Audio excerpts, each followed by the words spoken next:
or the mandate to fight Russia. Pretending otherwise isn't bravery, it's suicide. In that one moment, Meloni flipped her image from right-wing outsider to Europe's reluctant voice of reason. While Macron talked strategy and Ursula gave speeches, Meloni spoke in words people actually understood. Groceries were getting pricier, heating bills heavier, and ordinary families were tired of paying for a war that felt endless. Her message was blunt. Europe can't fight like a superpower when its people can't afford bread. Situation that Russia invaded Ukraine, but the question is not who invaded whom. The question is what will be the next morning. The next morning, the fact is that more and more people will die, and there is no chance to have a victory on neither side. So this is a war which just deprived many. By late October, Orban and Meloni had become the unlikeliest of allies. Hungary's defiant strongman and Italy's populist firebrand, both saying enough. Two leaders from completely different worlds, now standing shoulder to shoulder against the EU's war agenda, and the timing couldn't have been worse for Brussels. Zelensky was still pleading for EU membership and fresh funds, but now his calls were met with resistance, not from Russia, but from within the Union itself. Polls told the same story. Only 38% of Hungarians still supported the EU.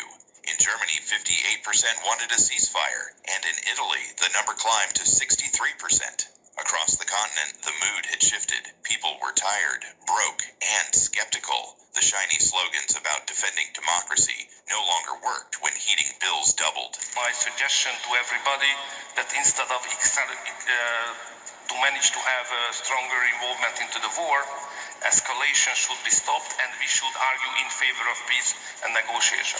Orban sensed it first. Meloni amplified it. Together, they turned frustration into a movement. The bureaucrats in Brussels saw rebellion, but millions saw hope. For years, Europe's leaders spoke of unity. Now, two of their own had torn the curtain down and shown the cracks underneath. What began as a veto had become a revolution of words, and maybe, just maybe, the start of a new Europe. You could feel the energy shift like a rolling thunder. Across Europe, people spill into the streets. Berlin, Rome, Madrid, all shouting one thing: no more euros for war.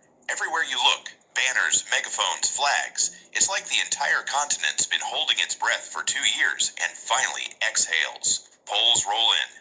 58% of Germans, 63% of Italians, 70% of Hungarians, all saying the same thing: stop the war, start the talking. Brussels' worst nightmare just came true. Peace had That become looks the more like populist demand. Stop the It Genocide, wasn't the though. fringe anymore. It was the majority. Bounced off marble walls. Diplomats whispered of a new fear: the Orban effect. If Hungary To the same integration format, even a military one like NATO, a political economic one like European Union, with the Ukrainians. So my proposal inside Brussels, panic spread like wildfire. Ursula von der Leyen called the veto unacceptable, but her words bounced off marble walls. Diplomats whispered of a new fear: the Orban effect. If Hungary could say no, what stopped others from doing the same? France, Italy, Slovakia, the once iron image of Europe as a single voice, started to sound more like a broken choir. For years, Brussels believed its power was unshakable. Then one man proved it was built on glass. political position that we don't support membership of Ukraine. It's a decision of the Hungarian people. It's a democratic country. Unlike in many other countries, when we have important questions, we involve the people into decision, like migration. And Orban wasn't stopping there. Days later, reports broke of a 1-hour phone call with Vladimir Putin. The timing was no accident. A calculated jab at the EU, a reminder that Hungary would not dance to NATO's tune. Then, just to twist the knife, Orban boarded a jet to Mar-a-Lago, shaking hands with Donald Trump, the same man who called NATO obsolete.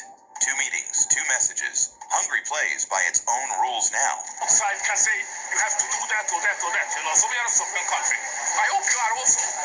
At least your prime minister is behaving like that. Definitely. Critics called Sovereignty? it reckless. Sovereignty? Supporters called it courage.